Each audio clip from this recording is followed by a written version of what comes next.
अस्सलाम वालेकुम रहमतुल्लाहि व बरकातुहू। दोस्तों वेलकम है आप सबका यूक्रेन और रशिया की सीरीज के पार्ट नंबर 3 में। दोस्तों आज हम बात करेंगे कि किस तरह जो है वो यूक्रेनियन नेशनलिज्म ग्रो किया और उनको जो है वो किन मेजर प्रॉब्लम्स का सामना करना पड़ा।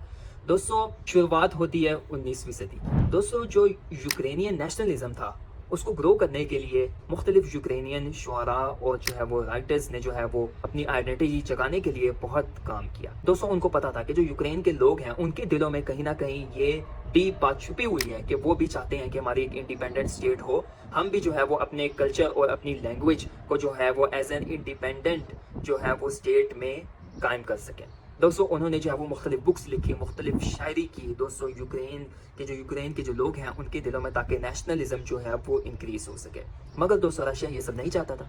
रशिया ने क्या किया कि रशिया ने जो है वो न्यूज़पेपर्स बैन कर दिए, यूक्रेनियन लैंग्वेज में जो बुक्स हैं वो बैन कर दिए, यूक्रेनियन लैंग्वेज में न्यूज़पेपर्स जो हैं वो बैन कर दिए।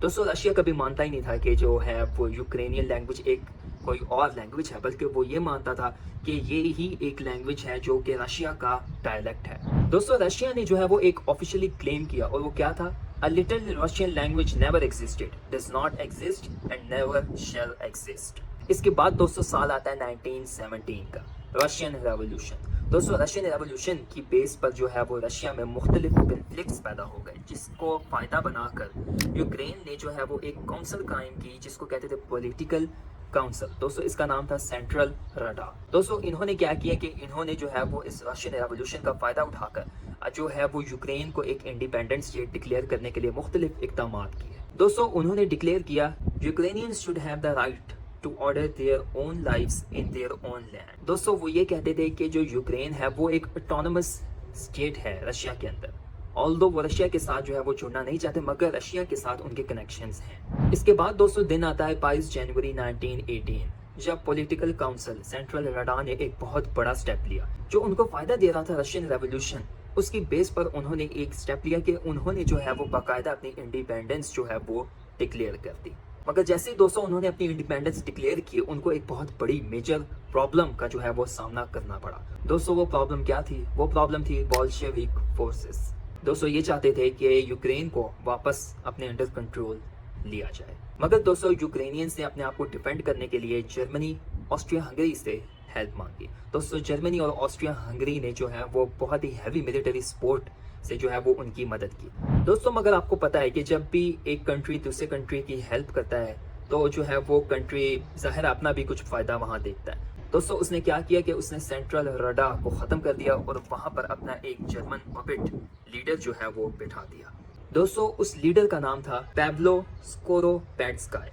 दोस्तों इसी के साथ साथ वेस्टर्न यूक्रेन भी जो है वो अपनी इंडिपेंडेंस के लिए कोशिश कर रही थी, मगर क्या हुआ कि पोलैंड ने उस पर कब्जा कर लिया और उसकी इंडिपेंडेंस को दबा दिया। दोस्तों वर्ल्ड वॉर 1 के बाद 1918 में दोस्तों यूक्रेन की जो किस्मत थी वो लिखी गई स्ट्रेंज फॉरेन पावर्स की वजह से। दोस्तों हुआ ये कि जो यूक्रेन था वो 4 हिस्सों में डिवाइड हो गया। दोस्तों इस डिवीजन ने यूक्रेन के होप्स को जो है वो क्रश करके रख दिया और दोस्तों कि वो एक कंट्री बनते वो जो है वो 4 हिस्सों में डिवाइड हो गए और यूक्रेन 4 मुख्तलिफ गवर्नमेंट के अंडर कंट्रोल आ गया। दोस्तों जो भी यूक्रेनियंस जो है वो इंडिपेंडेंस के लिए लड़ते थे, या तो उनको जलावतन कर दिया जाता था या फिर उनको कत्ल कर दिया जाता था। दोस्तों 1917 और 1921 के दरमियान रशियन सिविल वॉर्स हुई। दोस्तों मुख्तलिफ जो है वो ग्रुप्स ने जो है वो आपस में लड़ाइयाँ की कंट्रोल हासिल करने के लिए। द रेड आर्मी जो कि ये चाहती थी कि यूक्रेन एक हिस्सा बन जाए सोवियत यूनियन का। द वाइट आर्मी दोस्तों जो ये चाहती थी कि रशियन एम्पायर वापस आए। द पोलिश आर्मी जो कि यूक्रेनियन टेरिटरी को अपना हिस्सा बनाना चाहती थी। और दोस्तों यूक्रेनियन नेशनलिस्ट फोर्सेस जो कि अपनी इंडिपेंडेंस के लिए जो है वो कोशिशें कर रही थी। दोस्तों आखिर में क्या हुआ कि बोल्शेविक्स जो है वो इस जंग को जीत गए और यूक्रेन को फोर्सफुली सोवियत यूनियन का हिस्सा बना दिया गया। दोस्तों मगर इसके बाद यूक्रेनियंस ने सोवियत यूनियन के अंदर अपनी जिंदगी किस तरह गुजारी? दोस्तों वन ऑफ द डेडलीस्ट कहत किस तरह आया? एक न्यूक्लियर हादसे ने यूक्रेन को किस तरह बदल कर रख दिया? दोस्तों इन सब सवालों के जवाब जानने के लिए इंतजार करें मेरी नेक्स्ट वीडियो का। आज की वीडियो यहीं तक। लाइक करें, शेयर करें, सब्सक्राइब करें। मिलेंगे नेक्स्ट वीडियो में। अस्सलाम वालेकुम व रहमतुल्लाहि व बरकातुहू।